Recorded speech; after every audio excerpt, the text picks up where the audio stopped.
नमस्कार दोस्तों। चीन नेपाल में इतना बड़ा काम करने वाला है जो नेपाली लोगों ने कभी सोचा भी नहीं होगा।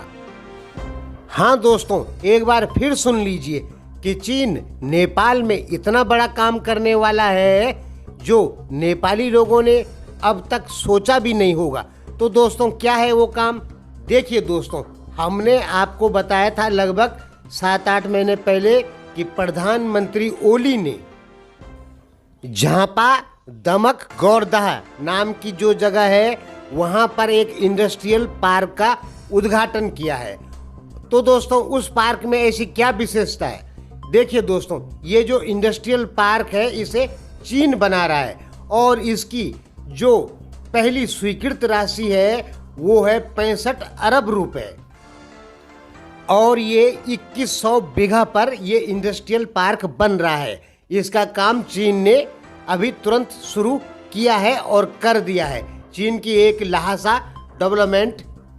लहासा इकोनॉमिकल एंड टेक्नोलॉजी एक कंपनी है, उसने इसका काम चालू कर दिया है।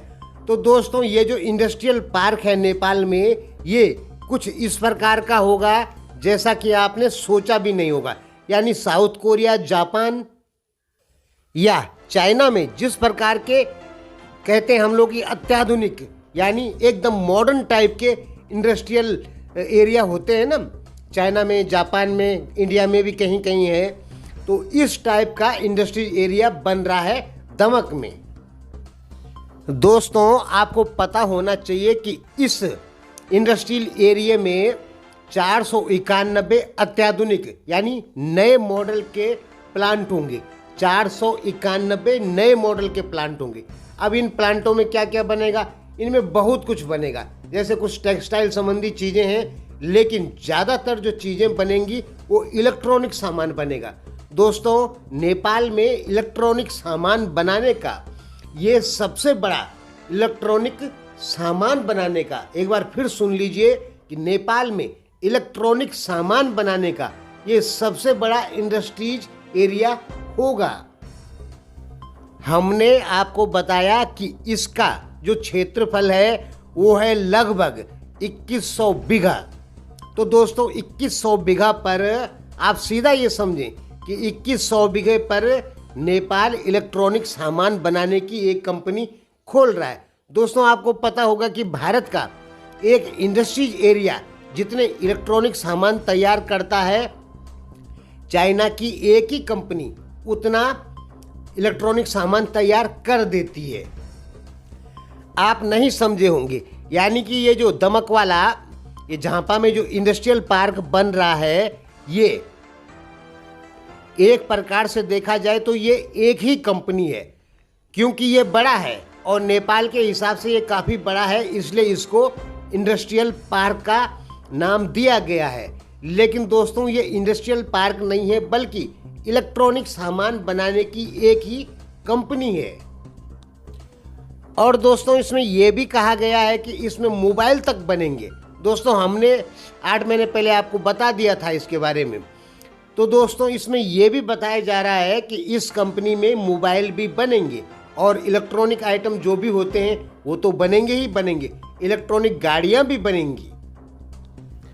यानी कह सकते हैं, आपने देखा होगा Biratnagar industries area, Birgunj industries area, Bhairahawa industries area या नारायण घाट इंडस्ट्रीज एरिया, ये जो इंडस्ट्रीज एरिया हैं ये सब पुरानी टेक्नोलॉजी से बने हुए हैं, जहां अलग अलग प्रकार की फैक्ट्रियां हैं और दूर दूर स्थित हैं। किसी भी प्रकार की कोई अत्याधुनिक टेक्नोलॉजी आपको इन पुराने इंडस्ट्रीज एरियाओं में नहीं मिलेगी। लेकिन जो ये बन रहा है, ये हमने आपको बताया कि ये क्या है, ये अत्याधुनिक टेक्नोलॉजी से बना हुआ एक इंडस्ट्रीज एरिया है और इसका काम शुरू हो चुका है। कुछ लोकल लोग जो हैं उनकी ज़मीन का उन्हें क्लेम नहीं मिला है, इसलिए वो थोड़ा दिक्कत पैदा जरूर कर रहे हैं, लेकिन उनको बहुत जल्दी उनकी ज़मीन की जो कीमत है वो दे दी जाएगी और चाइना ने इसका काम शुरू भी कर दिया है। और दोस्तों, इसमें सबसे बड़ी जो बात है वो ये है कि चाइना इसको 30 साल तक खुद चलाएगा। उसके बाद तब जाके ये नेपाल के अंडर में आएगा। आप समझिए कि 30 साल तक चीन इसको स्वयं चलाएगा और स्वयं इसका सामान बेचेगा, यानी बनाएगा भी अपने आप और बेचेगा भी अपने आप। हालांकि इसमें लोकल लोगों को काम दिया जाएगा, लेकिन बताया जा रहा है कि इसमें जो बड़े पोस्ट के इंजीनियर वगैरह जो कुछ भी हैं सब चाइना से आएंगे। और सबसे बड़ी जो बात है, इसे 3 साल में तैयार करके देना है इस चाइनीज कंपनी को। तो दोस्तों वेट कीजिए लगभग 3 साल का, और देखते हैं कि ये झांपा में जो इंडस्ट्रियल पार्क बन रहा है ये कैसा बन रहा है। इसकी चर्चा आपको चाइना में भी मिल जाएगी। यानी चाइना जो नेपाल में परियोजनाएं चला रहा है उनमें सबसे बड़ी परियोजनाओं में एक ये भी है। तो दोस्तों इसका काम चालू हो चुका है और इंतजार करते हैं 2 या 3 साल का, और देखते हैं कि चाइना इसमें क्या क्या करता है और इसको कितना अत्याधुनिक बनाता है। धन्यवाद।